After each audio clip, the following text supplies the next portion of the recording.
empezar viendo un pequeño video. Como ustedes saben, todos nos hemos visto afectados por la situación de la pandemia, de una u otra forma, ¿no? Tanto en el plano social, en el plano familiar, pero una de las afecciones más grandes en todos los países ha sido el sector de la economía. La economía se ha visto muy afectada o mermada por la pandemia, pero hay un rubro o hay un sector que es todavía más golpeado por esta problemática y que no es reciente el problema, sino que esta problemática ya ha venido arrastrándose de varios años sin estar en pandemia.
Muy bien, terminamos de visualizar este video y ahora pasamos a comentar algunas preguntas sobre lo que hemos visto y en realidad sobre la realidad que atraviesa nuestra agricultura en el país. La primera pregunta sería la siguiente.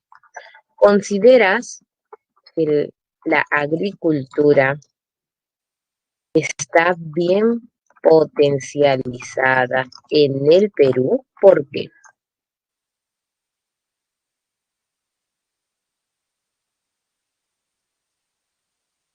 A ver, los leo, chicos.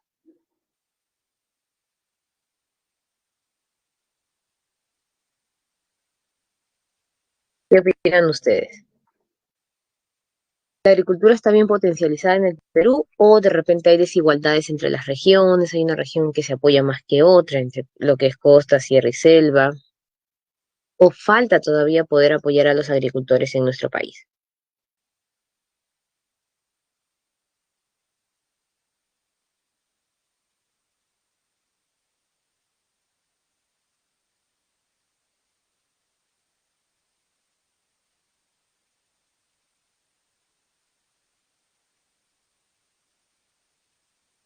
Muy bien, sigan escribiendo allí. Y ahorita los puedo leer y comentar entre todos.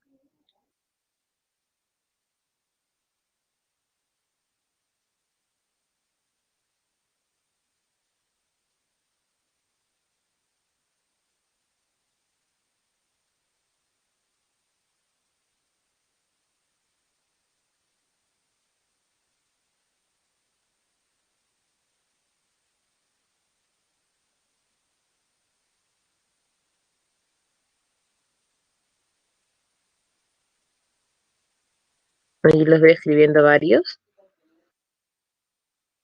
Ahorita van a llegar las respuestas.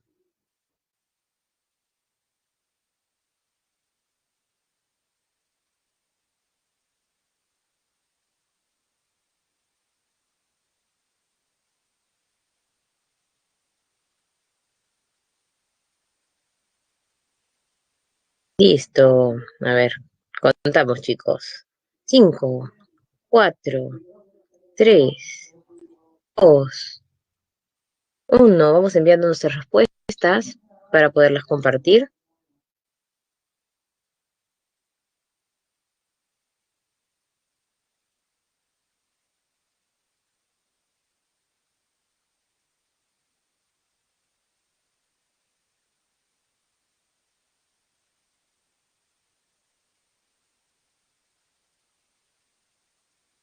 Mientras van respondiendo esta primera pregunta, a la hora que yo voy comentando sus respuestas, pasan a responder la segunda pregunta para ir ganando tiempo, porque me imagino que las respuestas son amplias en este caso, ¿no?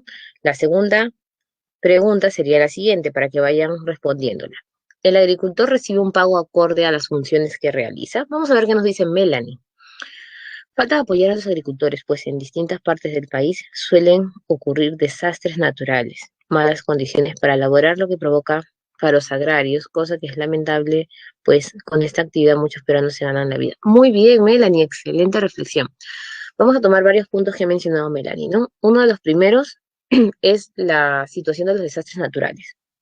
Por ejemplo, la actividad agrícola vive a expensas de ciertos fenómenos, el fenómeno del niño, las sequías, las inundaciones en diferentes partes, terminan afectando el uso del suelo y por lo tanto, inclusive todo lo que han ido desarrollando por meses de trabajo se perdería.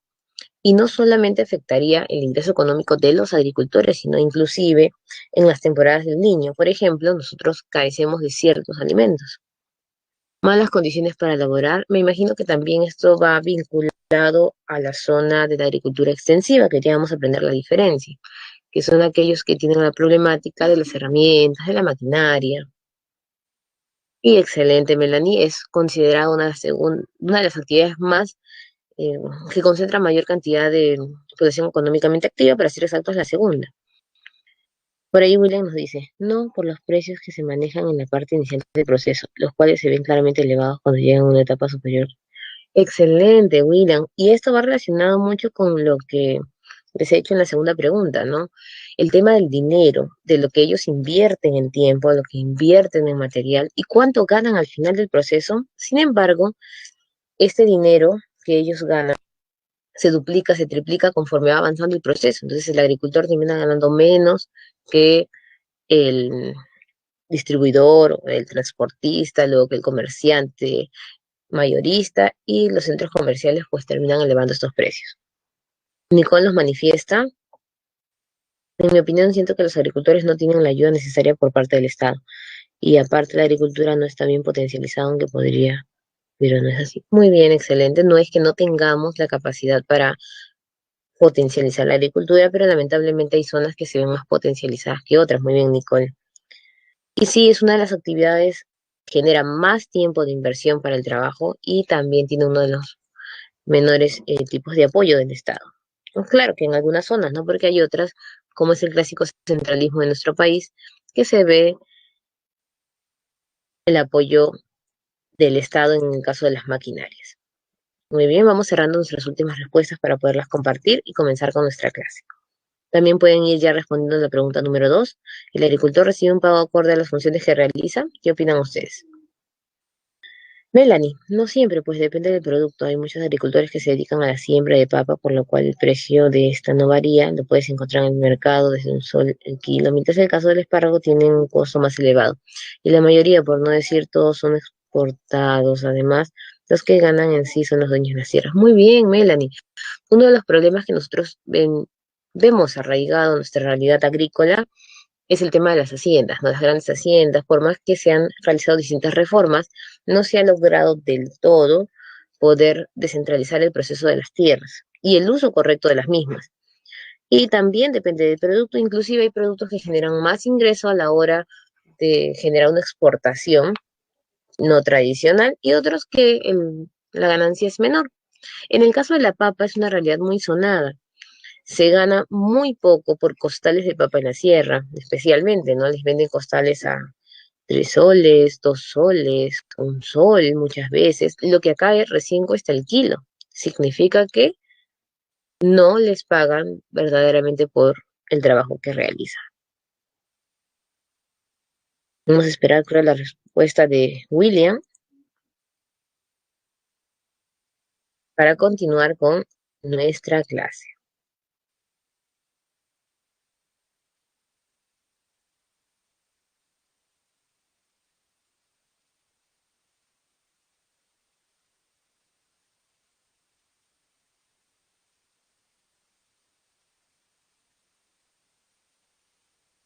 Actividades económicas, ¿no? Mientras van escribiendo allí las últimas respuestas, creo. Las actividades económicas pueden ser conceptualizadas de distintas maneras. Podemos tener el tema de la... Ahí está justo la respuesta de William llegó. El agricultor cumple un papel fundamental, sobre todo en países que tienen esta actividad económica como principal, pero más que una desvalorización, yo considero que es un aprovechamiento al importante rol que este sector ocupa en nuestro país. Muy bien, William. La mayoría de agricultores no ha podido terminar sus estudios no escolares y también a veces tienen el desconocimiento del precio que se maneja del producto aquí en la capital. Por lo tanto, no cobran lo adecuado y también las personas que tienen el conocimiento de cuánto lo van a vender no terminan dándoles el pago necesario. Además que en los lugares vinculados a la cordillera de los Andes, la diversidad agrícola es mayor y también son productos no tan comercializados en el mundo que pueden generar ganancias en el tema del comercio exterior o en otros casos son muy demandados porque solo se encuentran aquí en América del Sur. Muy bien, muchísimas gracias chicos. Los felicito. La forma en que han podido responder ha enriquecido la clase. No han sido respuestas muy cortas, sino respuestas sustentadas y con eso pueden demostrar que su conocimiento que ya tenían, pues lo han ido profundizando aquí en toda la preparación preuniversitaria. Muy bien. Actividades económicas. Vendrían a ser entonces un conjunto de actividades que nos permiten satisfacer necesidades. Es la principal función por la cual realizamos actividades económicas. Nosotros buscamos tener todos los bienes necesarios para vivir bien, tener una calidad de vida, preservar nuestra especie y lo que se busca también, pues, convivir en armonía con la naturaleza. ¿No? Eso es lo que se quiere, por eso el concepto del desarrollo sostenible. Y también es una forma de relacionarnos y cuidar los recursos naturales. Las actividades económicas se van a clasificar de distintas maneras. Vamos a empezar con la clasificación, porque hoy día nosotros vamos a trabajar solo un sector.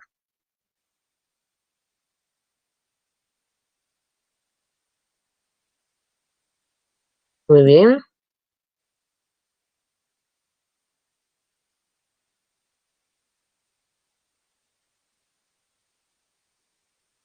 Las actividades económicas van a ser clasificadas en tres grupos.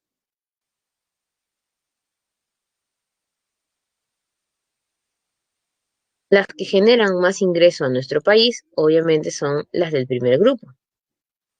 Eso no quita que las otras no se den en nuestro país, solo que quizás no tan potencializadas o desarrolladas como en, valga la redundancia, países desarrollados. Listo. Tenemos entonces en el primer bloque las actividades primarias.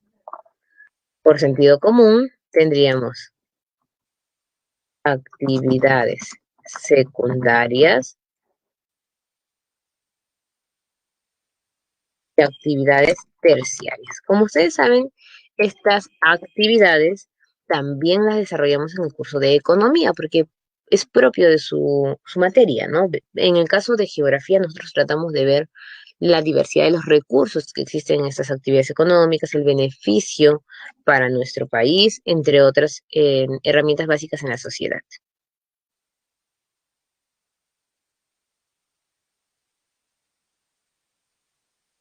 Muy bien. Vamos a conceptualizar.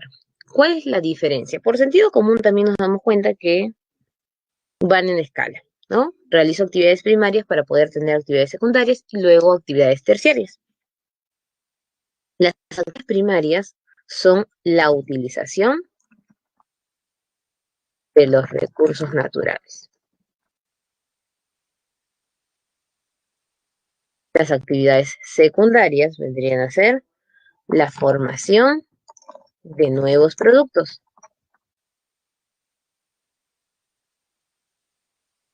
Y las actividades terciarias, la ubicación y satisfacción de necesidades. Si bien las actividades primarias, algunas pueden satisfacer las necesidades de manera inmediata, usualmente esperamos todo este proceso o ciclo para poder obtener el recurso, porque no todos nosotros, por ejemplo, en el caso de la pesca, somos pescadores y tenemos el producto allí mismo, ¿no? Buscamos comprarlo en un mercado.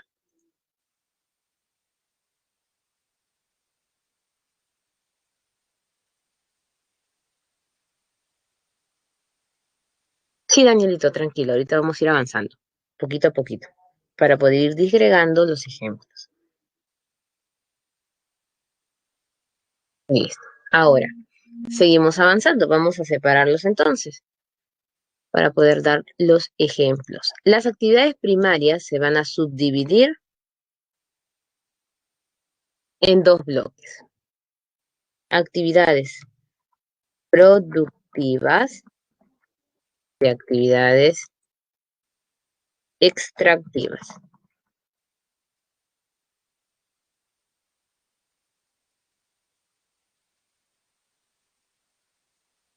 Listo. Vamos al concepto antes de darle el ejemplo para que ya puedan entender mucho mejor.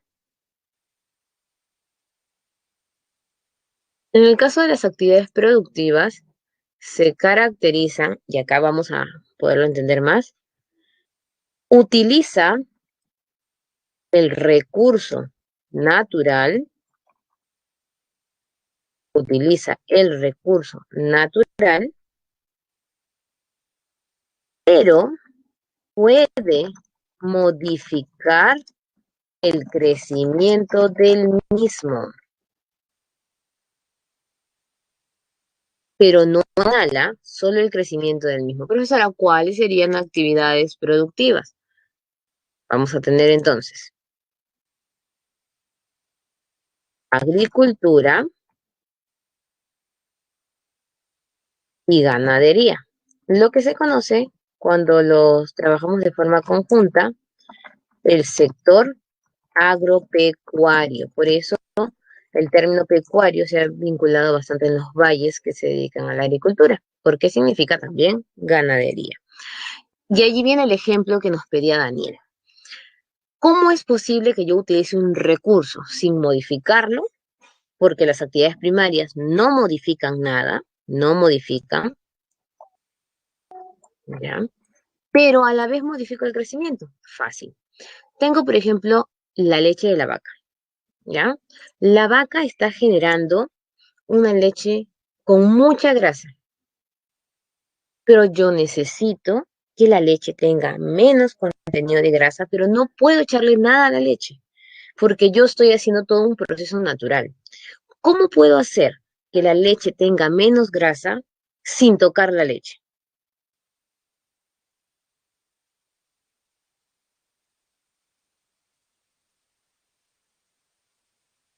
A ver, chicos.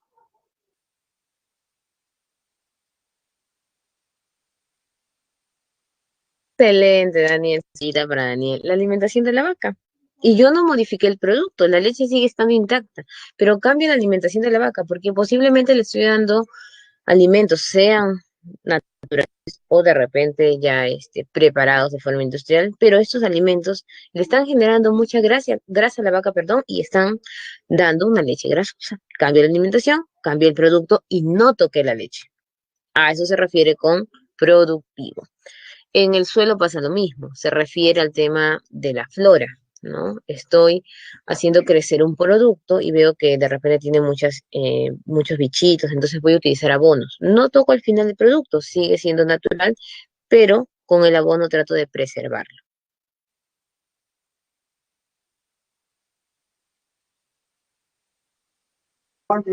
Muy bien, seguimos. Vamos ahora con las actividades extractivas. Utilizan los recursos sin modificación alguna, ni en el proceso ni al final, porque si fuese al final estaríamos en el sector secundario. ¿Cuáles serían estas actividades? Pesca, con mi pececito, lo consumo inmediatamente, que es la mayoría lo que hacen los pescadores, ¿no? Como ya el pez tiene sal, le hacen un enjuague rápido, echan limón y preparan ceviches dentro de la embarcación. Sí, la minería. Minería solo es obtener el recurso. Convertirlo en barras, en lingotes, en otras cosas, ya no es minería, es industria minera. Tercero, la tal solamente consiste en cortar el arbolito y listo. Sacar la madera en sí ya es industria maderera. La caza, de igual manera, la mayoría de comunidades cazan animales para el consumo directo. ¿Listo? Vamos ahora con las actividades secundarias. ¿Quiénes están aquí o cómo se les llama también? Transformativas. ¿Por qué le vas a decir transformativas? Por sentido común, a diferencia de las anteriores, modifican el producto obtenido, ¿en dónde? En la actividad primaria.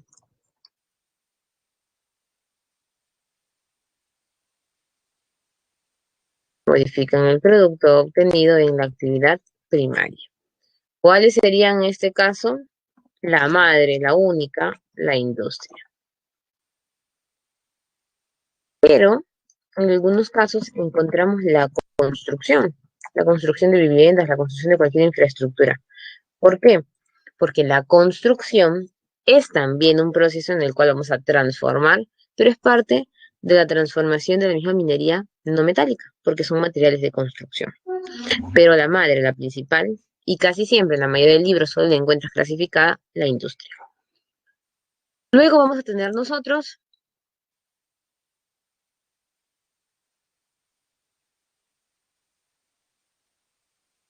las actividades terciarias. Como actividades económicas en sí, tendrías, ¿no? Productivas, extractivas, transformativas. ¿Quién nos tocaría? Distributivas. Distributivas. Las actividades distributivas, su nombre lo dice, es colocar el producto obtenido en la industria. ¿Dónde? En las tiendas y viviendas. Llevarlo al mercado, llámese mercado en este caso de diversos modos, formal, que es lo usual, también el mercado informal, mayorista, minorista, en rubros de supermercado, etcétera, y hogares. ¿Quién es la actividad que hace esto? Obviamente, el comercio. ¿Y quién vamos a colocar aquí? Los servicios. ¿Qué son los servicios? Podemos llamarlo de diversas maneras, ¿no? Las profesiones que tenemos y oficios, muchas de ellas derivan de este sector directo y no es una actividad productiva, extractiva, transformativa, como por ejemplo la docencia que estamos viendo ahorita, que estamos inmersos en este proceso, no pertenece a ningún rubro de transformación de un recurso natural. Segundo, podría también traducirse como los derechos que nos competen por naturaleza. Tú tienes el derecho a educarte y recibes el servicio de educación. Y podemos encontrar los servicios vinculados en dos ámbitos. Puede ser sector privado o público.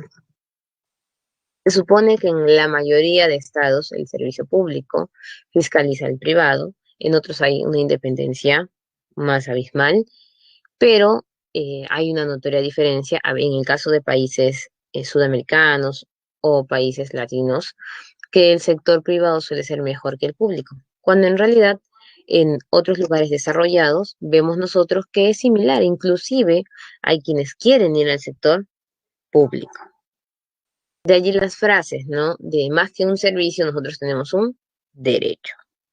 Listo, aquí estaría nuestro cuadro de actividades económicas. Ahora sí, quedó claro. Vamos a elegir qué vamos a hacer hoy día de clase. Nuestra clase solo va a girar en torno a el sector productivo y el sector extractivo. Pero no vamos a trabajar. ¿Qué más no vamos a desarrollar? No vamos a desarrollar ni tala, porque ya lo vimos vinculado al tema de la deforestación, ni la caza, porque solo se mencionan ciertos animales que son cazados en nuestro país, como el venado cuadrado, a la hora que desarrollamos el tema de los recursos naturales y de las ecorregiones. Después, hoy día vamos a ver entonces agricultura, ganadería, pesca y minería. La próxima semana nos toca el sector secundario y el sector terciario, donde también veremos solo algunos servicios, debido a que no se pueden abarcar todos los servicios en una sola clase.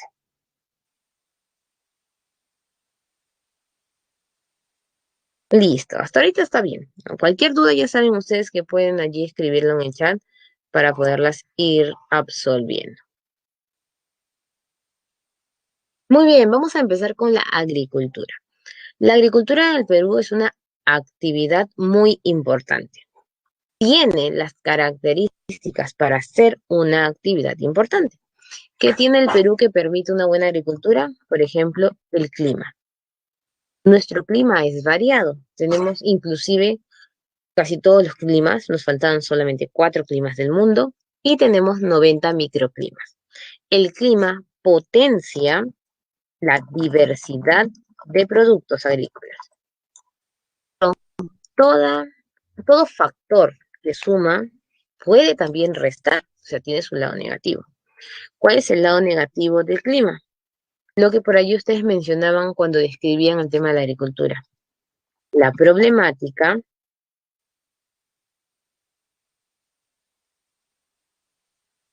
los fenómenos naturales. Es decir, tenemos un buen clima, pero como tenemos un buen clima también, tenemos más fenómenos meteorológicos y tenemos que aprender a convivir con ellos, a organizarlos, porque recuerda que la mayoría de fenómenos meteorológicos afectan en temporadas de verano, en temporadas de invierno y están muy marcados. Tenemos nosotros las inundaciones, las sequías o por otro lado las heladas y el friaje. ¿Qué más tenemos como algo positivo y algo negativo al mismo tiempo? El agua. Se dice que nuestra zona tiene una gran cantidad de reserva de agua. Profesora, pero hemos visto la problemática de que escasean recursos especiales del agua. Claro, a nivel mundial hay una problemática de escasez de agua, es decir, de estrés hídrico. Estamos necesitando más de lo que utilizamos. Pero eso no quita que el Perú tenga una posibilidad de reserva de agua.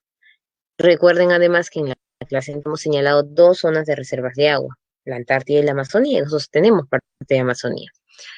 También tenemos la parte de la Cordillera Blanca, que si bien ya no es tan blanca, pero tiene recursos de agua. Pero ¿cuál es la problemática?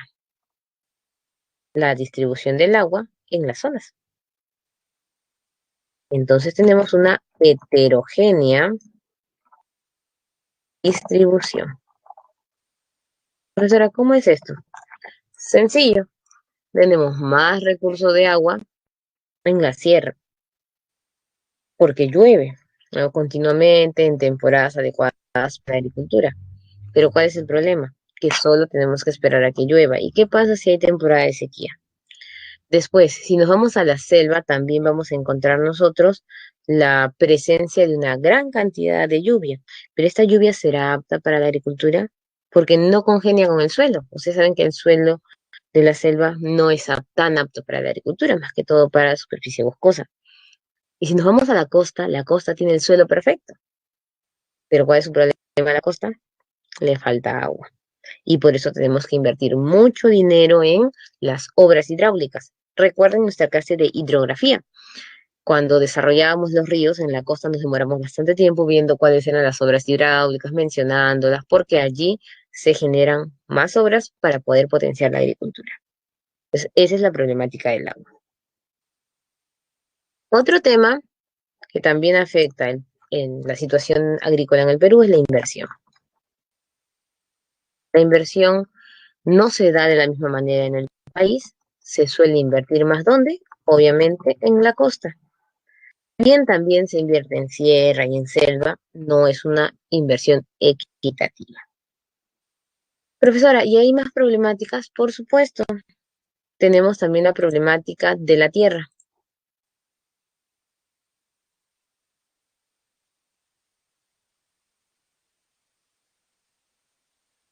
la tenencia de tierras. ¿Qué pasa con la tenencia de tierras? Por mucho tiempo hemos vivido nosotros con una gran problemática. ¿Cuál es esta gran problemática? Que un gran hacendado era dueño de todas las tierras y los agricultores que trabajaban allí no tenían una ganancia adecuada en este trabajo. Luego se habló de la famosa reforma agraria, reforma que tenía que ser progresiva y se estaba dando de forma progresiva, poco a poco. Pero lamentablemente llegamos a la acelerar esta reforma, ¿se acuerdan? En la época de Velasco, entonces en algunos casos todos recibieron sus tierras, pero ¿qué pasaba? Estaban preparados para recibirlas. Entonces, cuando recibieron las tierras, no sabían qué hacer con ellas porque se habían acostumbrado a trabajar las tierras, pero a recibir las órdenes de alguien, no a solo trabajar ellos. Y aquí nace una de las realidades más importantes de nuestro país. Se dice que la agricultura peruana es una agricultura parcelaria o aparcelada, o también llamada agricultura de parcelas. Es decir, se les dio las tierras, pero todos comenzaron a fragmentar cada vez más chiquito porque todos querían un pedazo de tierra. Y no se dio tampoco la totalidad de repartición. Muchas personas no llegaron a tener sus tierras o la cantidad de tierras que antes de todo ese proceso hacendario les pertenecía en herencia familiar, porque ustedes saben que tampoco iban a recibir los dueños iniciales, porque con tantos años que habían pasado en ese tema de las haciendas, pues la situación había cambiado. De allí quizás la mención o tratar de no trabajar ese concepto de latifundista, ¿no? Es raro que tú vayas a la región andina especialmente y escuches el dueño de tierras es un latifundista. No, no lo mencionan así. Te dicen es dueño de tierra, por allí te mencionan, ¿no? Es un aparcelado, pero tratan de no mencionar este concepto de latifundista. Y hay otra problemática más, por supuesto. ¿Cuál es la otra problemática? La que vemos aquí justo en toda la diapositiva. Nada más y nada menos que la superficie agropecuaria. Se supone que una de las características importantes para la agricultura en el Perú es el suelo. Tenemos un suelo fértil. Pero ¿cuál es el problema, profesora? No todo el suelo del Perú es para agricultura. O sea, no todo es fértil. Hay pocas zonas para agricultura y todos creen que, como dicen, el Perú tiene suelo fértil, que todo va a usarse para el sembrío. Y no es así. Entonces vamos a entender que del 100% de las tierras se hace una distribución distinta. Por ejemplo, utilizado para agricultura es un 18.5. Vamos a redondearlo, ¿no? Y podríamos decir que es un 20%. 20% si lo redondeamos, quedándonos un 80% no agrícola.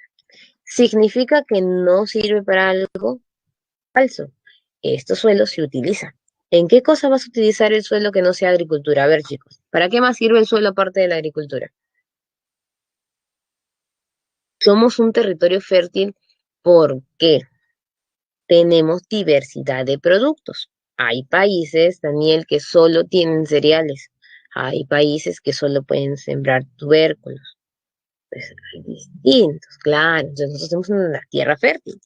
Y los productos no salen chiquititos, ni con un sabor feo, ni insalubles, porque hay otros lugares donde pues parecen un limón enorme. ¿Se acuerdan que por ahí conversábamos, no recuerdo en qué clase, los tipos de limón, y ustedes decían, es grande, pero es dulce? Pues vas a Europa a preparar tu ceviche y echas como si fuese naranja. Y no, acá es el limón, justo es agrio, ¿no? Puede ser pequeño el tomate, pero tiene sabor. En otros casos, la fruta, la verdura es muy grande, pero no tiene mucho sabor. Entonces ahí está la diferencia. Y a ver, la pregunta para ustedes, chicos. ¿En qué otra cosa utilizamos el suelo que no sea agricultura? ¿Qué otra actividad económica utiliza suelo?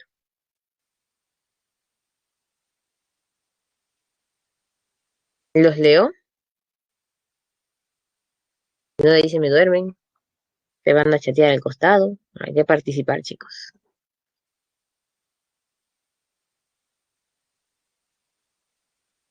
Muy bien, Luis Ángel, repito la pregunta. ¿En qué otras actividades económicas utilizamos suelo que no sea agricultura? ¿En qué otras actividades económicas utilizamos suelo que no sea agricultura?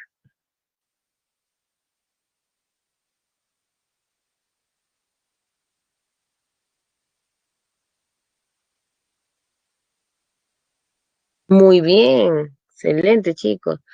Ganadería, apicultura. Y la ganadería es una de las más dañinas para la agricultura porque termina comiéndose el mismo suelo. Y para la ganadería tienes que sembrar un pasto distinto que no se utiliza para la agricultura, sino para la alimentación del ganado. La apicultura, muy bien, la acuicultura también. Faltan, ¿no? Por ejemplo, los bosques, la tala, la superficie boscosa. Se supone que tú dices, pero es fértil siempre, claro, pero superficie boscosa y actividad agrícola es diferente. Entonces, en actividad forestal, donde yo veo un montón de árboles, sé que no puedo sembrar agricultura, porque tengo que hacer agricultura migratoria. ¿Se acuerdan? Talar los árboles y movernos de un lugar a otro hasta lograr que el suelo rinda para agricultura. Y sin irnos tan lejos, nosotros viviríamos si todo fuese agricultura. ¿Dónde estaría tu casa? ¿Dónde pasaría la carretera? Tienen que haber distintas obras y construcciones, inclusive el mismo comercio. ¿Cuántos lugares que antes eran pampas agrícolas se han convertido pues en grandes centros comerciales? Entonces ahí es. Pero sin embargo, a pesar que tenemos el 20%, bueno, lo hemos redondeado, ¿no? 18,5, el 20% para tierra agrícola, en realidad utilizamos el 30,1. ¿Qué significa? Hay suelo que no es para la agricultura, pero lo forzamos para que sea para agricultura.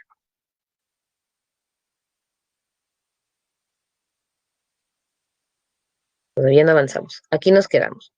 Ahora, ¿cuál es la problemática del suelo agrícola? El siguiente,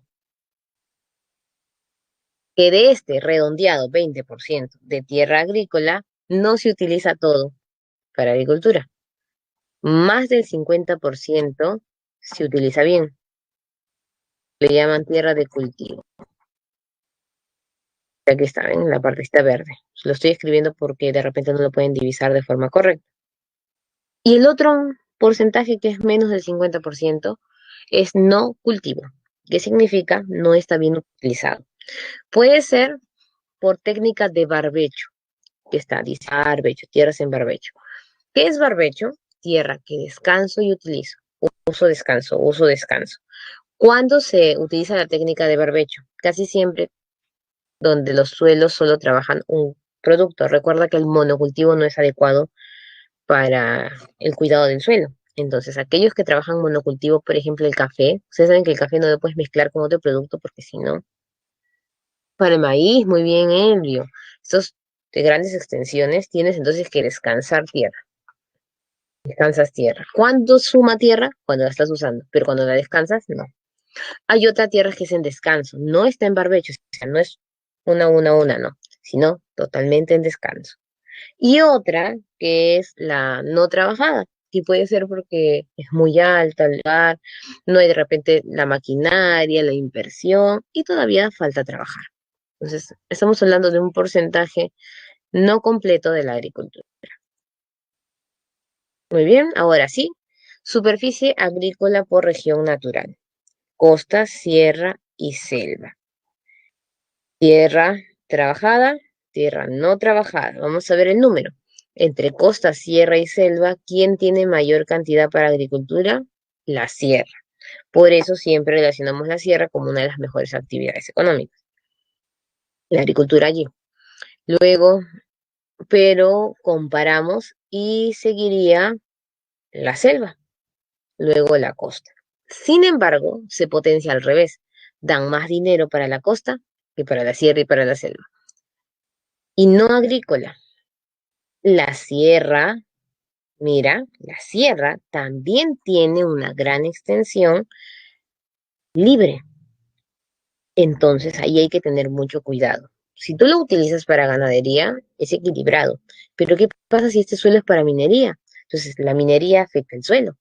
Y este porcentaje, que es mayor para agricultura, podría haberse mermado o dañado por la contaminación. Entonces, hay que hacer un equilibrio allí. Luego continúa la selva y la costa. Entonces ya más o menos vemos cómo se distribuye la agricultura en nuestro territorio.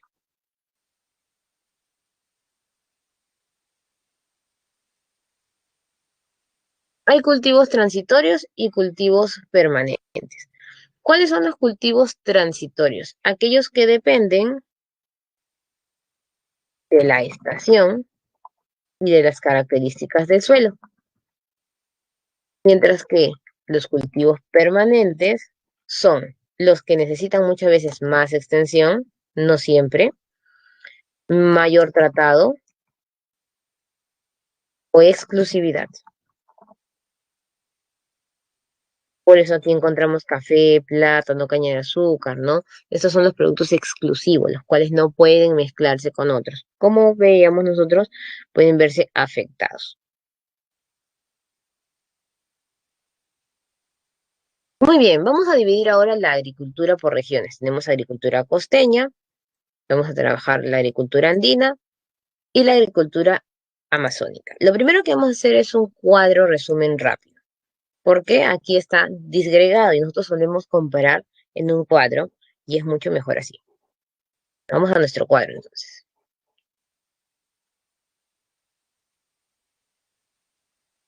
Bien, imagino que le llegaron a tomar foto hace un momento, así que, adiós. Nos vamos para agricultura.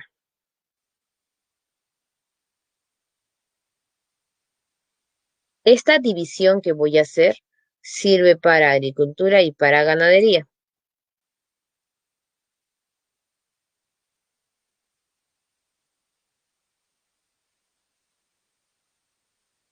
El sector agropecuario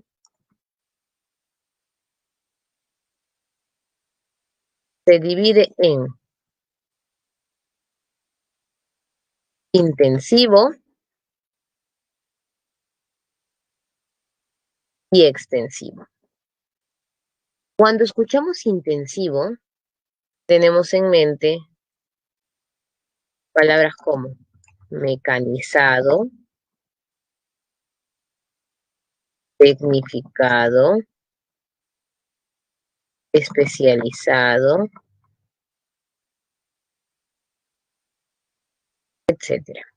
Entonces, todos creemos que la definición de intensivo es eso, mecanizado, tecnificado y especializado. Y no, es un complemento. ¿Qué significa un complemento? Que va de la mano con estas características. Mecanizado, maquinaria. Usualmente nos damos cuenta que los lugares de agricultura intensiva, para que sea intensiva, tienen que tener más maquinaria. Entonces ya más o menos vas dándote cuenta dónde podría encontrarse la actividad intensiva. Por supuesto, en la costa de nuestro país. Mientras que en la región andina, para no decirle sierra, ya sabemos por qué, encontraríamos la materia extensiva. Y la selva, profesora, la selva se parte en dos.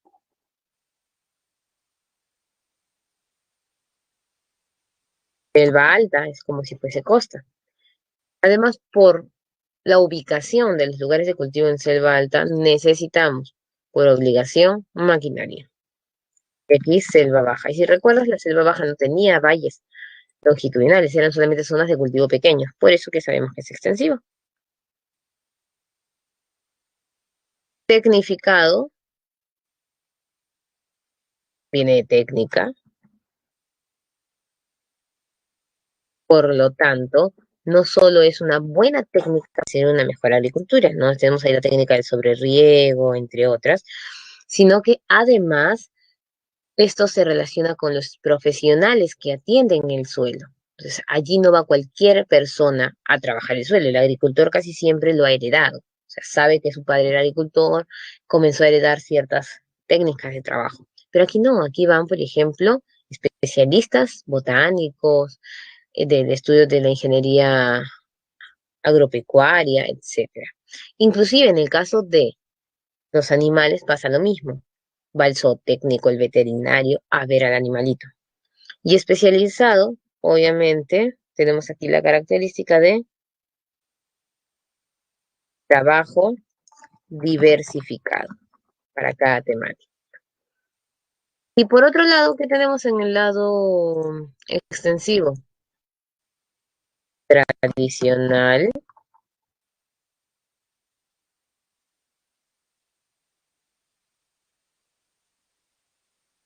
rural y de conocimientos empíricos, por experiencia, no por teoría. Inclusive en herramientas también son rudimentarias, ¿no? Aquí vemos la chaquitacya en vez de utilizar una maquinaria especializada. Muy bien, aquí tenemos todo lo que es el sector agropecuario. Seguimos avanzando. ¿Qué más vamos a encontrar en el lado intensivo? En el lado intensivo también encontramos mayor ingreso de divisas. Como hay todo un tema del trabajo sin daños a las plantitas, que no tengan enfermedades los animales, todo quedando a uno, suele entonces utilizarse los productos de esta zona para la exportación. ¿Por qué? Porque tienen una mayor productividad. Entonces generan a la larga más ingresos por tema de exportación. Pero ahora ustedes dirán, no, profesora, pero usted dijo que intensivo no era esto, esos son términos relacionales. Por supuesto. ¿Cuáles van a ser las características para clasificar un lugar como intensivo o extensivo?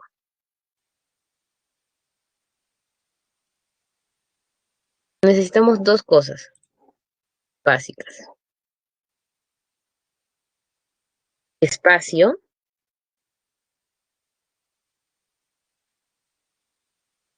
y tiempo. En el caso de la actividad intensiva, nosotros encontramos menos espacio, menos tiempo. Y en el caso de la actividad extensiva, más tiempo y más espacio. ¿Por qué, profesora? Porque aquí se trabaja de forma natural y aquí se trabaja con todo el proceso de avance de la ciencia. ¿Cuál es la idea de utilizar menos tiempo y menos espacio? Obviamente generar la productividad, más ingreso de dinero. Mientras más productos obtenga de esta manera o de forma rápida, voy a obtener más dinero. Entonces, algunos ejemplos sencillos que podemos utilizar aquí. El primero es la uva. ¿Alguna vez has sembrado uva o has visto el crecimiento de la uva cuando, por ejemplo, vas de viaje a Ica? ¿Sí? ¿Has podido ver cómo crece la uva en general? Pero cuéntame, ¿sí o no? Ponme ahí en el chat. Si has visto cómo crece la uva, pone sí. Y si no has visto, colocas no. Muy bien, Anderson, para saber más o menos o explicarles de forma más sencilla. No, dice Nicole, le han contado y él sabe, no. Entonces, ya más o menos con el sondeo, no todos conocemos cómo crece la uva. Y la uva suele ser muy desordenada. Es decir, si yo siembro la uva y no le coloco el sitio por donde va a comenzar a enredarse las ramas, podría llenar todo el espacio de pura uva. Se ramifica, se ramifica, se ramifica y se desordena. No tiene un norte. Entonces, si yo necesito colocar la uva, ¿dónde me conviene colocarla? ¿En intensiva o en extensiva? Todos dirán, tiene que ser extensiva, pero solo por el espacio. No, me conviene intensiva, porque yo voy a reglamentar su espacio. Correcto, Anderson, igual que el crecimiento de las granadillas. Entonces yo voy a tratar de cerrar su espacio. Entonces voy a delimitar ciertos caminos para poder enredarla y lo que pudo haber sido todo un terreno grande de uvas por arriba, porque en el suelo no hay, lo voy a colocar en una zona pequeña. Entonces yo manejo esto. Sin embargo, la papa no la voy a colocar, no voy a manejar el espacio. Las cebollas, por ejemplo, en general los tubérculos. Voy a tener que extender todo el terreno y voy a sembrar, ¿no? Porque crecen por debajo. Entonces tengo que utilizar una gran hectárea. Entonces ahí vemos la diferencia entre intensivo y extensivo. Y no solamente en el caso de la agricultura, sino lo vamos a ver esto en la ganadería, pero eso ya lo vamos a ver viniendo de nuestro receso. Entonces nos vemos a las 7:10, chicos, 7:10 en punto, volvemos. El tema de hoy está muy fácil, así que si por allí genera alguna duda en el receso, también lo pueden escribir. Volvemos, volvemos. Listo, chicos, continuamos con nuestra segunda parte del tema.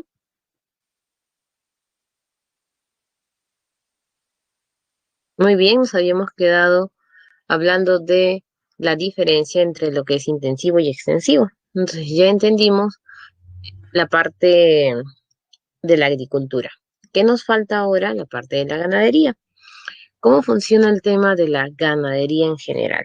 Sencillísimo, chicos. Por ejemplo, en primer lugar, los pollitos. Es el ejemplo principal de cómo se desarrolla el proceso intensivo en nuestro país. Como ustedes saben, Lima consume gran cantidad de pollo. Pero eso ahora es normal, no, antes no era así. Antes de los años 70 consumían otros tipos de aves, inclusive podríamos ponerles a los años 80, pato, gallina, pero ahora es mayor el consumo de pollo. ¿Alguna vez te has preguntado cuántos pollos crees que se consumen en Lima en un solo día? Por lo tanto, si nosotros esperamos el crecimiento natural, claro, si nosotros suma nada más en mente, ponte a pensar cuántos pollos creen que serían que se consumen. Una barbaridad, es enorme la cantidad de pollos solo en Lima. Por lo tanto, ¿cómo hacen? Aceleran el proceso, los ponen en las cajitas, no sé si han visto ustedes, los huevitos colocan allí y hacen que nazcan con la luz. No los colocan para empollar exactamente porque si no demoraría demasiado. Luego los comienzan a inyectar con vitaminas, le dan engordes para que crezca más rápido, viendo dentro de lo legal, porque en la práctica intensiva y legal hay una serie de cosas que obviamente nadie está de acuerdo, como es inflar el pollito, también el echarles agua y diferentes cosas, ¿no? Inclusive a la vaca, no sé si han visto ustedes un documental en el cual le hacen hueco a la panza de la vaca. Entonces, como se sabe, tienen varios estómagos, ¿no? Varias cavidades de panza. Entonces, para que la vaca no se demore en consumir el alimento, hacen un agujero a la barriga de la vaca y por ahí les echan el alimento. Eso es lo ilegal y obviamente lo no permitido. Pero no todo lo intensivo se va hasta ese extremo. Muy bien, Daniel, muchísimas gracias por el dato, excelente. El Perú se ubicó como el mayor consumidor de pollo per cápita en Latinoamérica. Imagínense, ¿no? Entonces la mayoría de personas dicen, mi pollo, falta el pollo, todo lo ven con pollo, es parte de nuestra forma de consumo actual. Muy bien, ahora sí. Si seguimos mencionando la agricultura de la costa estaría relacionado con lo que hemos puesto en el bloque intensivo. Solo le aumentaríamos un detalle, que aquí está, vamos a resaltarlo. Lo intensivo se caracteriza por tener una superficie bajo riego. ¿Qué significa? Utiliza el agua de los canales de regadío. También le dicen de regadío. La andina, ya más o menos conocemos el concepto, y aquí está. Vamos a adicionarle este concepto de secano. ¿Qué significa agricultura de secano? Se abastece por las lluvias, por lo tanto, es una de las agriculturas más afectadas por el tema de los fenómenos naturales. En la Amazonía la hemos dividido en dos factores. Lo intensivo está en los valles longitudinales, obviamente que es selva alta, el tema de los productos más extensos, mientras que en selva baja vemos más que todo el tema de los cereales. Y bueno, en este caso la yuca. Muy bien, pasamos para ganadería. ¿Para qué se utiliza la ganadería en el Perú? Para alimento, lo utilizamos también para tema de vestido, lo utilizamos para tracción. ¿Qué es tracción? Cuando el animalito nos ayuda en la agricultura.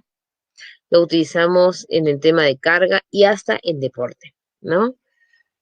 Usualmente nuestro país pertenece a la clasificación o utilización de ganadería criolla. Entonces, casi todos los animales que utilizamos son criollos. ¿Qué es eso, profesora? Sencillo. Se sabe que en general Europa es considerado por la selección de sus especies y la perfección de las mismas para ciertas funciones.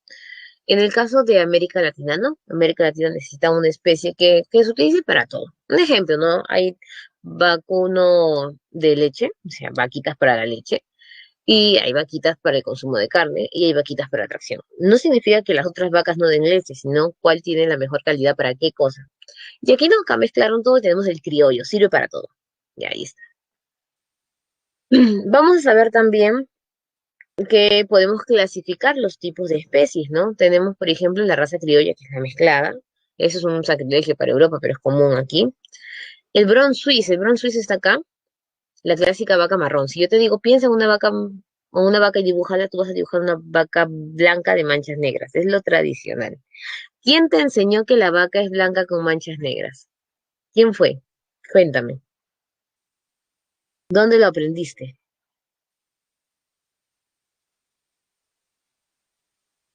En primaria, excelente, asociado siempre para la leche, pero desde antes lo habíamos visto de forma indirecta, en el tarro de leche. Siempre que compramos leche, aparece la vaca blanca con manchas negras, ¿no? Entonces, justo es esta, la Holstein. La vaca Holstein que viene de Holanda, por eso le decía, había una leche antes que era la bella holandesa, la que viene de Holanda, es la dedicada para la leche, entonces sirve para la leche. La Brown Swiss es la marrón, de ahí viene su nombre de Brown. La marrón viene de Suiza y esta vaquita se utiliza para la carne.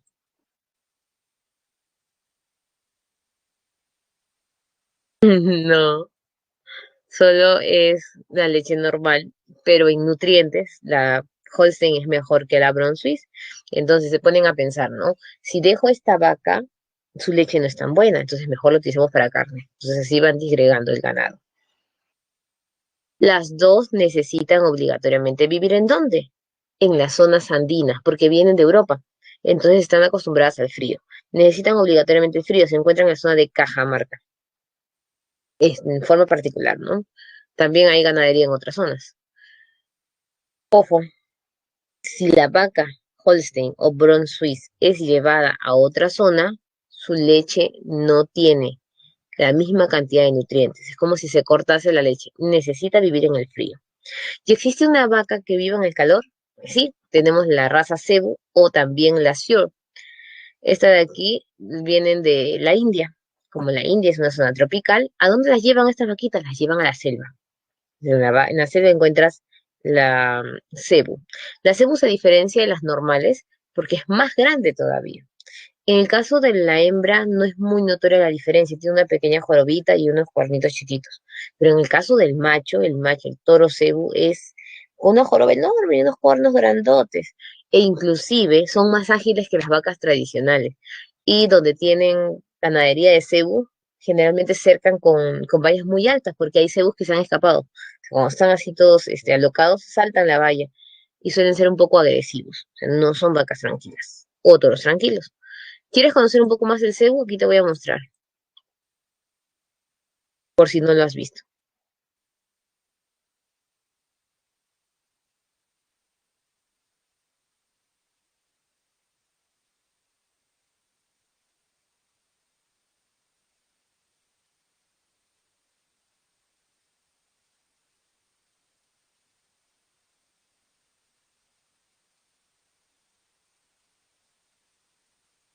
Ese cebo que vamos a ver está en México, pero es el mismo cebo que viene de la India.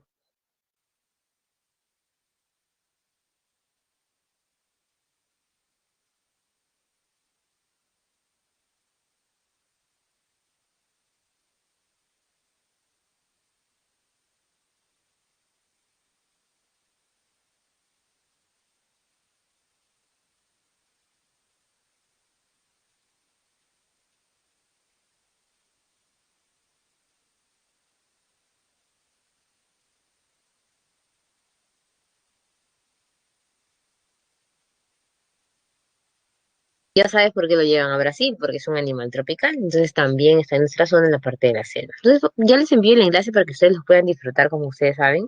Por temas de tiempo solamente quería que lo vean. Este es un tipo de cebú, cebú brahman. Hay otro cebú que tiene el cuerno no tan doblado, sino así todo largo. Entonces, pero siempre son así grandes, ¿no? Con la papada, la joroba. En el caso del toro es más notorio que en la vaca. Luego, igualito pasa con el tema de las ovejas, ¿no? En el caso de las ovejas vamos a encontrar la Corriedale. Aquí está la Corriedale, la clásica ovejita de las imágenes, la blanquita, la bonita.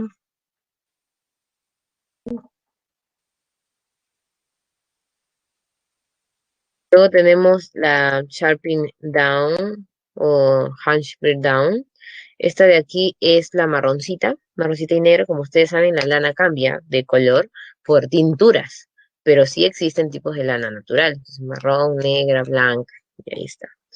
Y la Black Belly no es una común, así como tenemos el cebu que viene de la India, vamos a tener la Black Belly.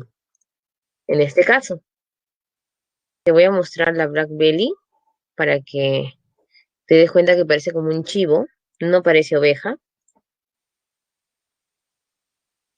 Vamos un ratito, quiero que la puedas divisar. Mira, aquí está la Black Belly.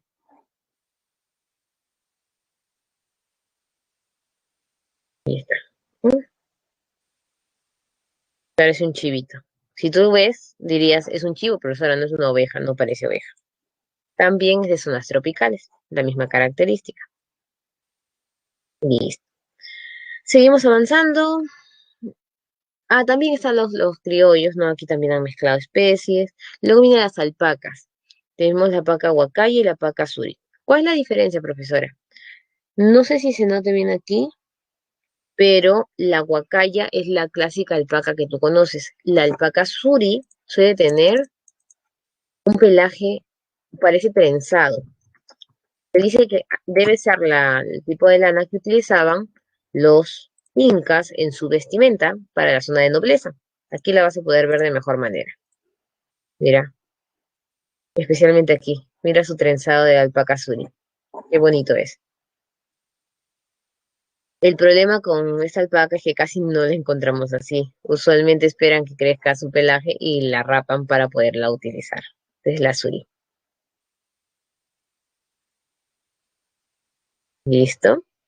Seguimos avanzando. También tenemos aquí el cruzado que le llaman, o sea, también hay mezclas en el caso de las alpacas. Porcino es una de las mejores mezclas que ha hecho la América Latina. En todos, la especie bajó su categoría, pero en los cerditos no. Dicen que la mezcla de los cerditos ha dado un cerdo criollo que es más nutritivo y más rico que el tradicional. Inclusive, los cerdos más ricos son los que tienen las manchas en la piel porque el rosadito, ¿no? Casi siempre el que vemos en embutidos es el que tiene un sabor no tan rico, por eso es llevado para los embutidos. En el caso de aves, el pollo es lo que más utilizamos también, hay, recuerden, ganadería de cabras, caprino, ¿no? Cuyes, tenemos el tema de conejos, y el equino.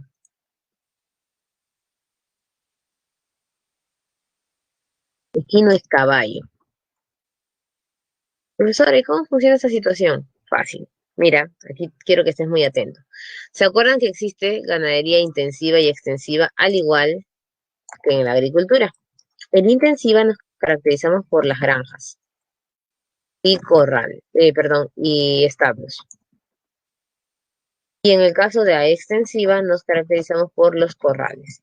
Como tú debes haber escuchado, dicen, consume un ave de corral, es mucho más rica porque está criada de forma amplia, lo que es corral. En cambio, granja y establo es intensiva. Intensiva recuerda como la de los pollitos. Ya, por la granja, si tú recuerdas, están todos los animales ahí juntitos. O sea, los crían bien y todo, pero están todos pegaditos. En un corral no, en un corral los animales están libres, libres, no están seccionados. Pero acá viene lo interesante, el establo. El establo sirve para seleccionar al animal su función. Por ejemplo, en el caso de las vacas, si es para leche, para tracción, para todo. El caballo también lo seleccionan. y eligen de todos los tipos de caballo cuál va a ser el que puedes comer. ¿Eso qué significa, profesora? ¿Que hay carne de equino en el Perú? Por supuesto. En una época estuvieron engañando a la población y dándole la carne de caballo en vez de res, o sea, estafa era. Pero luego lo permiten en el Perú. Entonces, cuando tú vas al tamal, ¿no es cierto? Vas a encontrar, obviamente, la carne de vacuno, pero también hay un cartelito por una zona que dice equino. Entonces, ese es el caballo que sí puedes comer. Profesora, pero eso no estaría mal. No es tanto ello, al contrario, la Organización Mundial de la Salud dice que la carne de caballo es nutritiva y siempre cuando haya sido certificada por el Ministerio, ¿no? de Salud de cada país, que haya tenido la revisión, la crianza necesaria, sí se puede consumir. En Europa consumen bastante carne de caballo. Más bien, para ellos es raro consumir el cuy, porque el cuy es una mascota para ellos. Mientras que para nosotros es al revés. Podemos consumir cuy, pero el equino, caballo, no es una mascota. No, luego tenemos también la sericultura. Como ustedes saben, en una época en Tingo María tuvimos gusanos de seda para salvaguardar la especie del tema de China. Y bueno, vamos a acuicultura. Creo que viene por aquí. La acuicultura. ¿Qué es la acuicultura? No es nada más y nada menos que la crianza de especies de peces. Es como la pesca ganadera, algo así. La pesca artificial. ¿Por qué, profesora? Porque la pesca tradicional tiene el agua contaminada. Entonces, para salvar a la especie, a la trucha la llevan hacia otra zona, la zona de Ingenio, por ejemplo, los langostinos, camarón de río, porque ya no vemos camarones en el río Rima, por ejemplo, la tilapia en la selva alta. Y acá viene algo que es interesante sobre el tema de las truchas. La trucha es conocida como la piraña andina. Te cuento que la trucha no es peruana, o sea, no es oriunda del Perú. ¿Qué cosa es oriundo del Perú en sí de la trucha? Su tamaño. Las truchas eran muy pequeñas en las zonas europeas. Trajimos trucha para salvaguardar a la especie, entonces decidieron llevarlas por las zonas de Junín, que es la parte natural, ¿no? La colocan allí en las lagunas y de un momento a otro desaparecían los pescaditos. Entonces la trucha comenzó a comerse todos los pescados y se volvió la depredadora del lugar. Por eso que cuando vamos a Junín casi solo encontramos trucha. Entonces aquí en el criadero de truchas hay todo un cuidado, inclusive entre ellas, para que no se coman entre sí. Cosa que no pasaba en otros países. Al parecer el cambio de ambiente le generó esta problemática.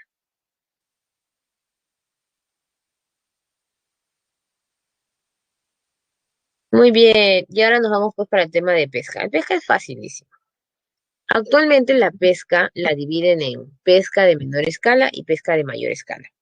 Antes no era así. ¿Cómo funcionaba la situación? Te voy a explicar. ¿Tienen alguna duda, chicos? Van preguntando porque otras veces los veo más activos. No sé si están entendiendo o no están entendiendo.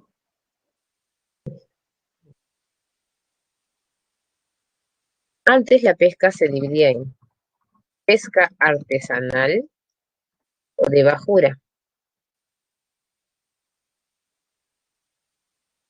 pesca de menor escala, pesca de mayor escala o industrial, ¿no? Había una diferencia entre uno y otro. Por ejemplo, el lugar. La pesca de artesanal o de bajura se hacía en las caletas, que son más pequeños que los puertos. Perdón. La pesca de menor escala se realiza en los puertos menores y la pesca de mayor escala en los puertos mayores.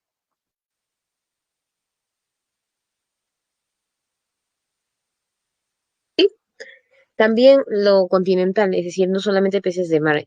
La mayoría de acuicultura, si te das cuenta, es de río y laguna por el tema de contaminación. Aún en el Perú no se ha acentuado la acuicultura de animales marinos, más que todo los que están al borde de, cerca al mar o en el mismo continente, pero sí hay acuicultura de peces marinos. Es la crianza artificial, o sea, no en su hábitat, por eso no se llama pesca, parece que estuviéramos criándolos. la pesca ganadera. En el caso de la pesca artesanal, utilizamos botes, chalanas, lanchas. En el caso de la pesca de menor escala, lo mismo, pero con motor. En el caso de la industrial, barcos, bolicheras. Obviamente, embarcaciones grandes, ¿no? Por el tema de la industria. En la pesca artesanal no se puede pescar anchoveta o sardina. Ojo, el utilizar tu cañita también, sin necesidad de subir a un bote, chalán o lancha, también es pesca artesanal. No anchoveta ni sardina. En el caso de menor escala, sí puedes, pero para venta en mercado interno.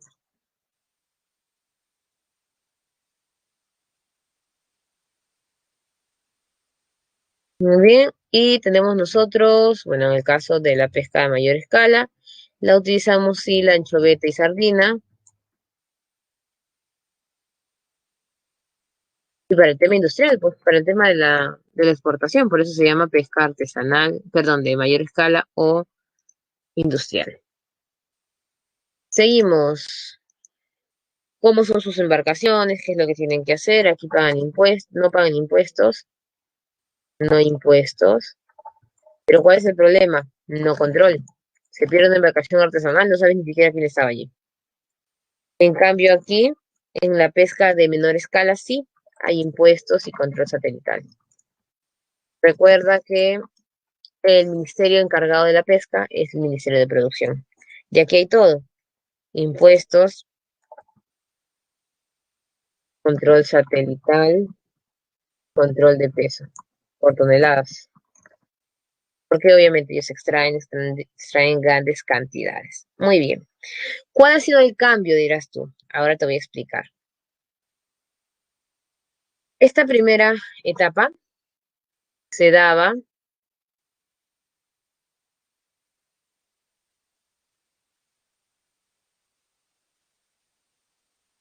hasta 5 millas. La de aquí hasta 10 millas. Y la de aquí hasta las 200 millas. Había un orden. Inclusive tú podías nadar por aquí y estas embarcaciones no te iban a generar un daño. ¿Qué pasó, profesora? Decidieron hacer esto. Unir estas dos y decirles, vamos a cambiar de color para que lo puedan diferenciar, pesca artesanal o de menor escala. Profesora, pero no hay problema. ¿Cuál podría ser el primer problema? Sencillo, que los de aquí le quiten recursos a los de aquí. Bueno, pero al menos no tienen 10 millas para pescar. Acá viene la problemática. Adiós 10 millas. Ahora, los dos pescan hasta 5. Y los de aquí tienen la oportunidad de pescar desde 5 en adelante. Profesora, ¿qué significa? Que ahora los barcos grandes están cerca donde tú nadas, ahí ves los barcos, ¿no? Y obviamente, ¿quiénes están ganando más dinero? Ganancia para los industriales. Eso pasó.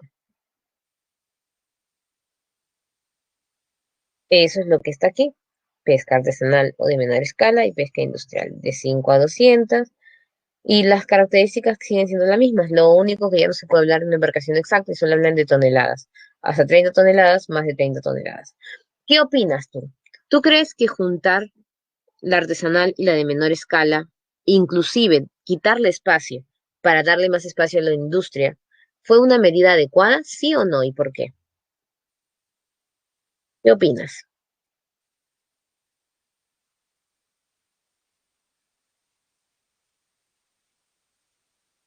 A ver, chicos, ¿están ahí? ¿Están vivos?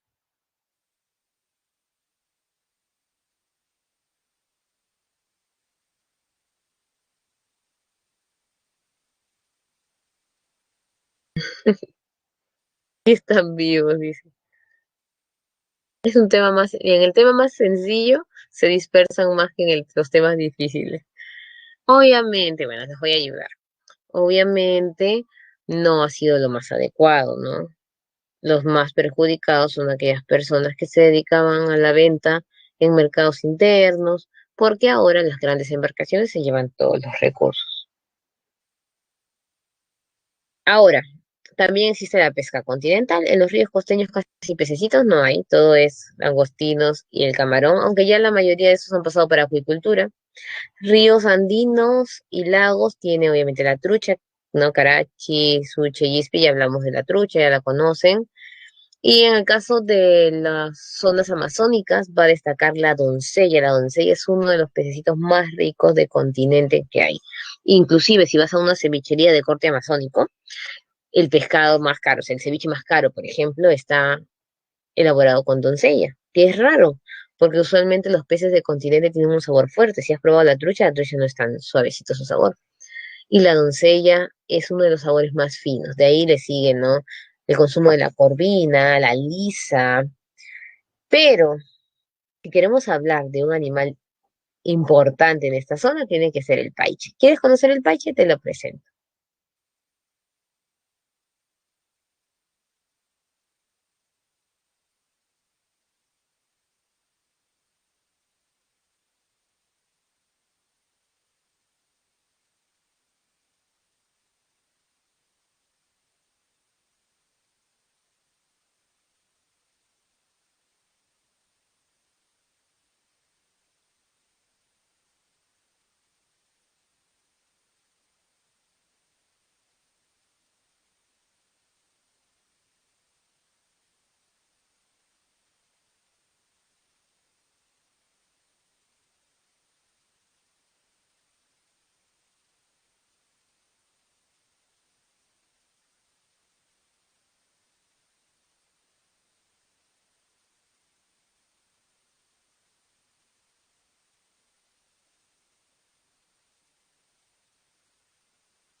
Muy bien, hemos podido divisar cómo es el paiche. Se dieron cuenta que chiquitito al inicio, pero luego es cargado hasta por 5 a 6 personas.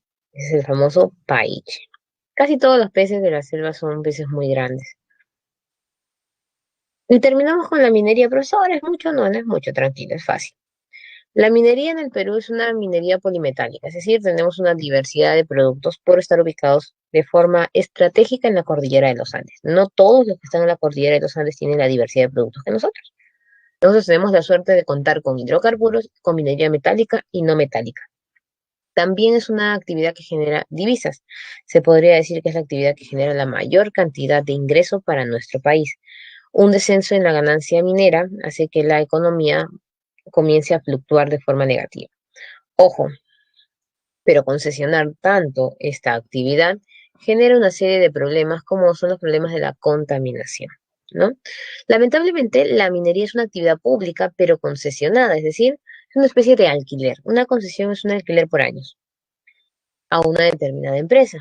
Y esto ocasiona una serie de denuncias entre la población por la falta de cuidado de los recursos que tienen estas concesionarias. Recordemos nosotros que existen dos palabras muy vinculadas a la minería, lo que es el yacimiento y lo que es la mina. El yacimiento no es nada más y nada menos que la forma natural, es decir, nadie colocó el mineral allí, allí estaba. Entonces tú dices un yacimiento de petróleo, un yacimiento de oro. Los yacimientos se comienzan a dividir muchas veces en prebendas. Preventa es una especie así de parcela para la agricultura, ya preventa para la minería. ¿Cuándo lo dividen en prebendas? Cuando, por ejemplo, en la tierra o el recurso es de oro y necesitan dividirlo porque la empresa no puede darse abasto para extraer todo el recurso porque le generaría más inversión. A veces solamente un yacimiento se convierte en una sola prebenda. La mina depende del tipo de la construcción. Por ejemplo, aquí tenemos nosotros clásicas canteras. Mira cómo es. Está afuera nada más. No hacemos ninguna construcción extra. Utilizado para los minerales no metálicos casi siempre. La minería, perdón, la mina de socavón es esta. La clásica mina que has visto su túnel, los niveles, los pisos, todo ello. Inclusive em, evitamos el peligro a los robos, pero hay más riesgo para los mineros. Donde suelen haber más robos es en la cantera, la minería informal e ilegal, y también en el tajo abierto. ¿Qué es el tajo abierto? Es una especie de cortes que se hacen para succionar. Se utiliza más que todo para los hidrocarburos. El tema del tajo abierto es que está expuesto, como yo les digo, a la minería ilegal, a los robos en sí, especialmente esa problemática se da en Madre de Dios, mientras que el socavón tiene más enfermedades a los que trabajan allí, e inclusive también a la misma población. La minería la podemos dividir en tres sectores. Si nosotros clasificamos por mineral sería metálico y no metálico, pero si es por actividad económica, en pequeña minería, mediana minería y gran minería. Una pequeña minería es menos de 350 toneladas, casi siempre no metálica, hasta 5.000 toneladas minería metálica y la gran minería más de 5.000 toneladas. Esto es el hidrocarburo. Ojo, uno de los genera más problemas en contaminación es el oro, porque para sacar oro tienes que destinar hasta el doble de cantidad de mercurio de lo que vas a obtener de oro. Entonces termina siendo una gran contaminación. En el caso de la minería nos encontramos nosotros exportando una gran cantidad de minerales, son 16, tenemos los primeros lugares, obviamente cobre es el primer lugar que tenemos nosotros, plata, oro también está en la lista, a pesar que hemos tenido una pérdida de plata y oro a lo largo de nuestra historia, se sigue exportando este mineral. Y tenemos en total 40 tipos de minerales, ¿no? Metálicos en este caso.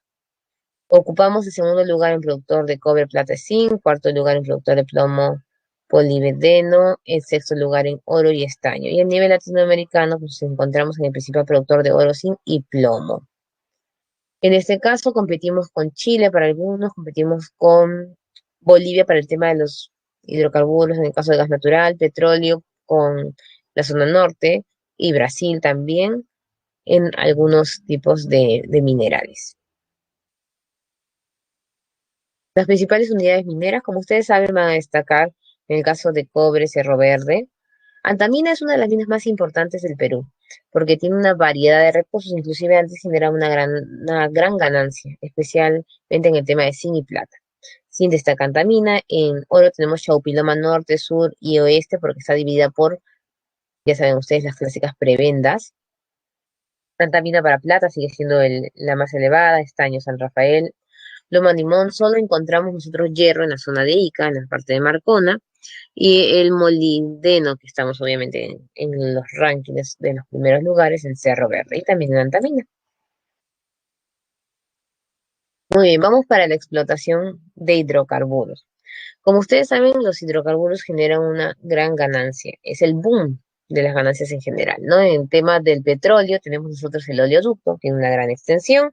Inicia en Loreto, estación o San José de Saramuro, viajas a la estación 5 en lo que nosotros conocemos la zona norte de la costa hasta llegar a la parte de Bayova. Toda la parte norte porque encontramos petróleo en la selva y encontramos petróleo en la costa norte en los tablazos. Este oleoducto fue construido por los japoneses, es un oleoducto que puede extraer hasta 2.000 toneladas al día, pero obviamente no se da ello por sostenibilidad más que todo. Y luego tenemos las famosas refinerías, que es donde se trabaja el petróleo para que se pueda utilizar como combustible, ¿no? Y derivados. El gas natural ahora es el boom también. Su punto principal está en Camisea, porque es el que trae gas natural para casi toda la zona de la costa.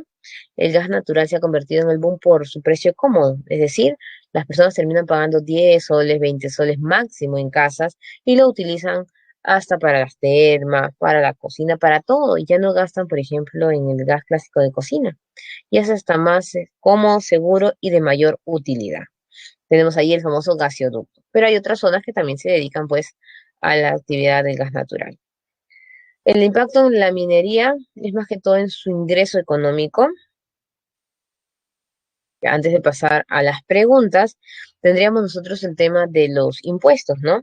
Se cobra regalía minera, que es una especie de alquiler que pagan cada mes por utilizar el recurso. Derecho de vigencia, que es el valor del contrato. Si yo tomé una concesión por 20 años, pago un dinero por esos 20 años que voy a utilizarla.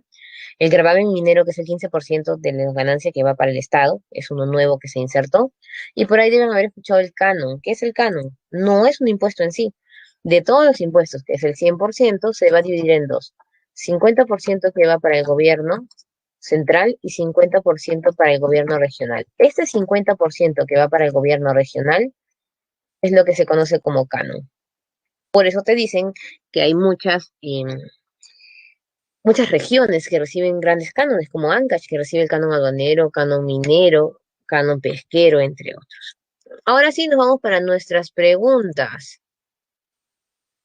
Determina el valor de verdad de los siguientes enunciados sobre el tema de la minería, perdón, de la agricultura, de la agricultura intensiva. La agricultura intensiva se da en la costa, ya sabes qué características tiene, y estaríamos marcando allí la respuesta a la letra C. En la Amazonía, cultivos de alto rendimiento, solamente selva alta, ¿no?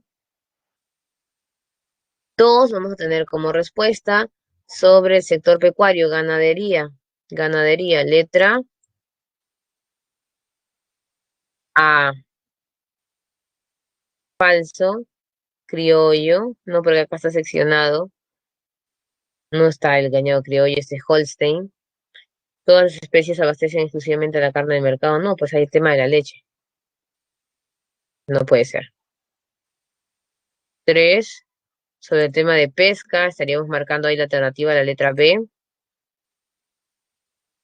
Acuicultura, microorganismos más complejos, crustáceos, es sacado de sus hábitats para crearlos de otra forma. Y aquí tenemos las actividades de la minería, los centros de minería, donde tenemos como respuesta la letra A. Muy bien.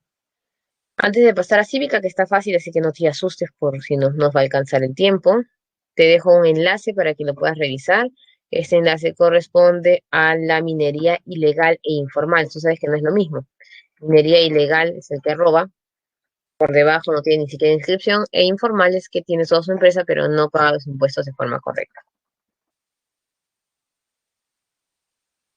Muy bien, ahora ya sabes, no te olvides cualquier duda de ingresar al multichat. Vamos a subir la presentación de Cívica.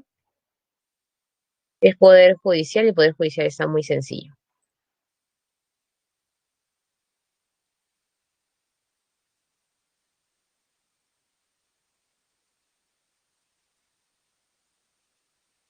Está cargando nuestros archivos.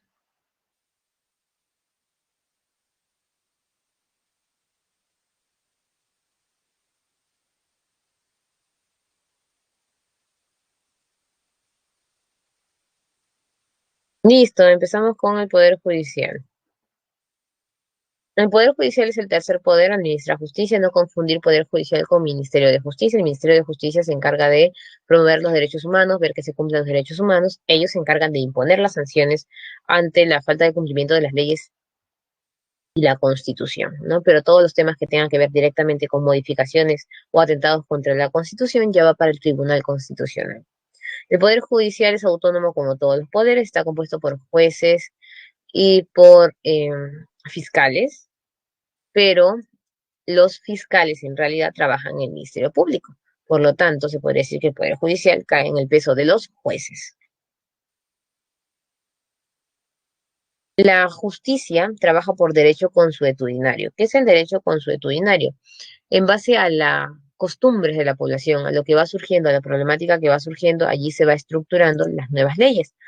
No significa que se crean derechos en sí, sino que hay nuevas cosas que tocar, nuevas leyes que actualizar, sanciones que ir modificando.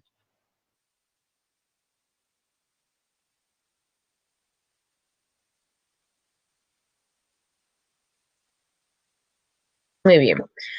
Antes de pasar a la clasificación que ves allí por zonas, eso es básico, eso es importante.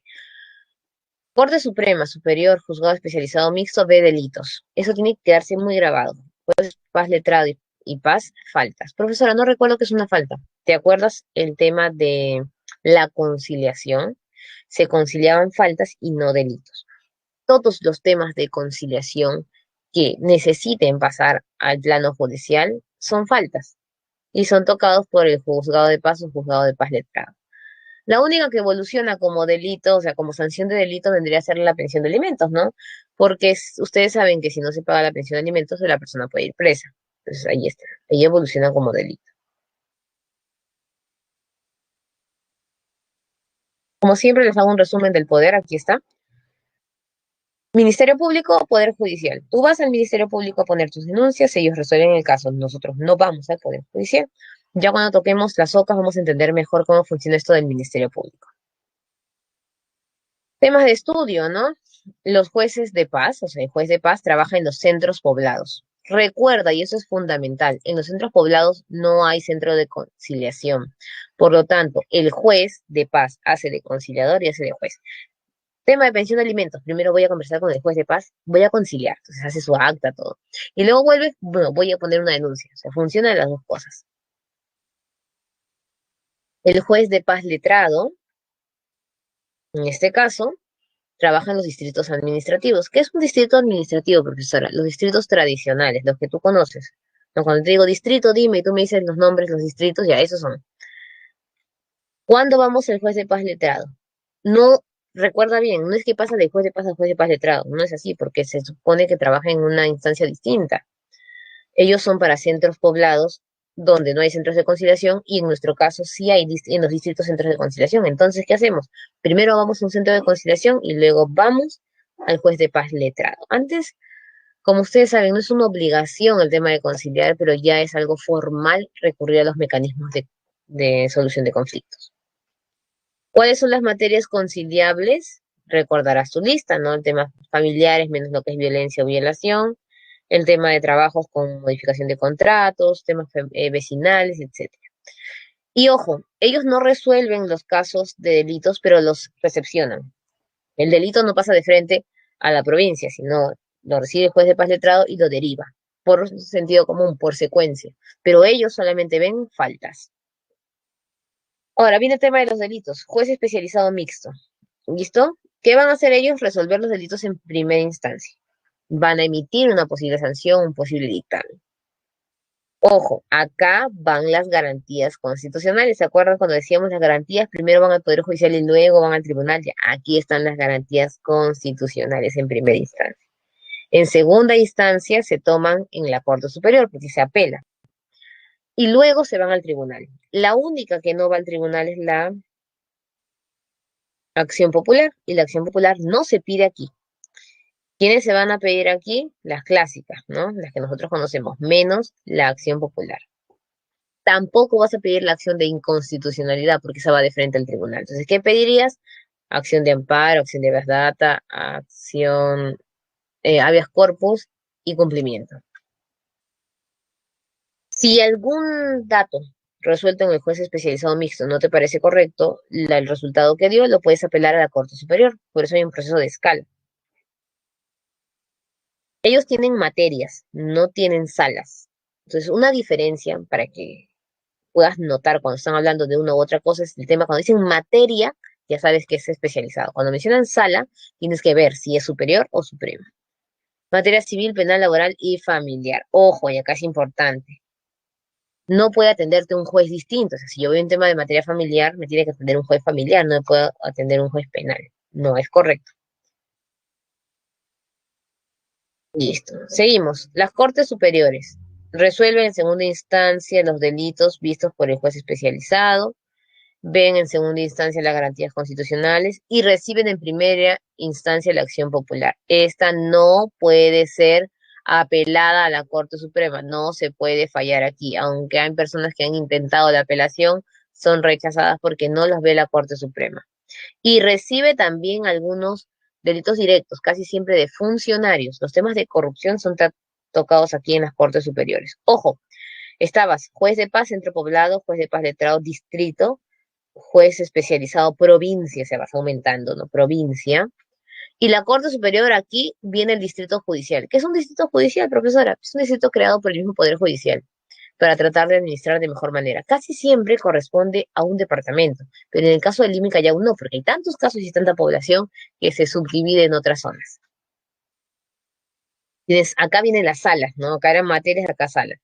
Materia civil, sala civil. Materia penal, sala penal. Materia laboral, sala comercial. El familiar generalmente acaba en el especializado.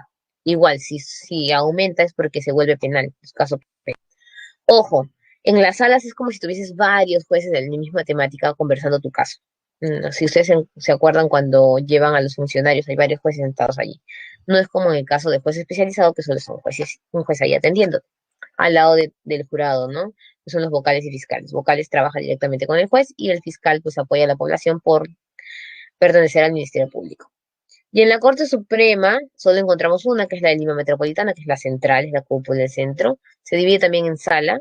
La sala de la Corte Suprema es la sala plena, ¿no? Tiene 20 jueces supremos. Y estos, a su vez, tienen su trabajo en salas especializadas, penal, civil, social y constitucional, porque aquí vemos los temas ya de los funcionarios y los actos de corrupción. De igual manera, es un proceso de apelación. Tú siempre puedes apelar, una situación distinta es que acepten la apelación. Y si te das cuenta, esta flechita de aquí es interesante. Juez de paz letrado y nada adelante han estudiado para ser jueces. Mientras que el juez de paz no necesita haber estudiado, solamente una persona que tenga una conducta intachable, que sea elegido por voto popular, o sea, el mismo centro poblado lo elige, también lo puede revocar, por eso decían el único juez que se puede revocar es el juez de paz. Es peruano de nacimiento, ya saben la cláusula de peruano de nacimiento, nace en el Perú, hijo de peruano en el extranjero, pero inscrito antes de los 18 años, o el hijo pródigo que ya hemos hablado.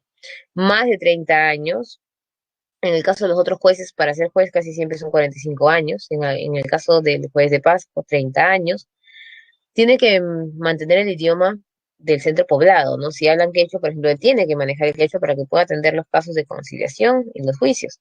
Tiene que tener reconocimiento y no puede tener otra función pública, solo dedicarse a lo que es juez de paz.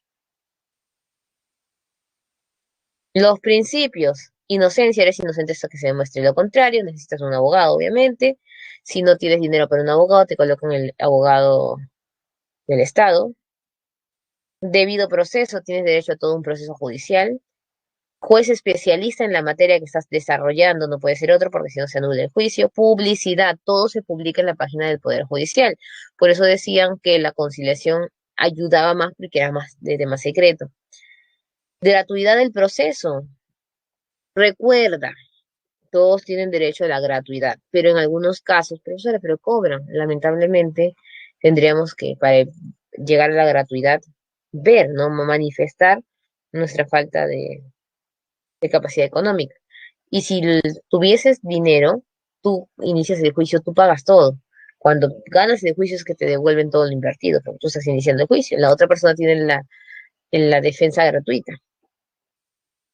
Vacío de ley, recuerdan, se acuerdan, paradero, prohibido estacionarse y sin cartel. Ese es vacío de ley. Cuando no se sabe qué hacer. Te dicen que para ir preso tienes que haber robado 1.000 soles y robaste 999. Esos son vacíos legales. Igual también se absuelven en juicios.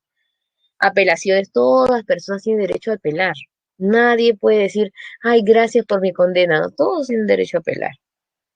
Eliminar el prevaricato. ¿Qué es eso, profesora? La corrupción del juez. ¿Tú te imaginas que un juez sea corrupto? O sea, llegamos a un nivel todavía ya más grave. Ese es prevaricato. Recuerda, el jurado está compuesto por vocales y fiscales, ¿no? Y los procuradores que hacen la observación. Magistrado es sinónimo de juez, pero se le llama magistrado casi siempre. Se ha hecho costumbre en el Perú darle el término de magistrado a los jueces de más rango que trabajan, por ejemplo, en la Corte Suprema o en el Tribunal Constitucional.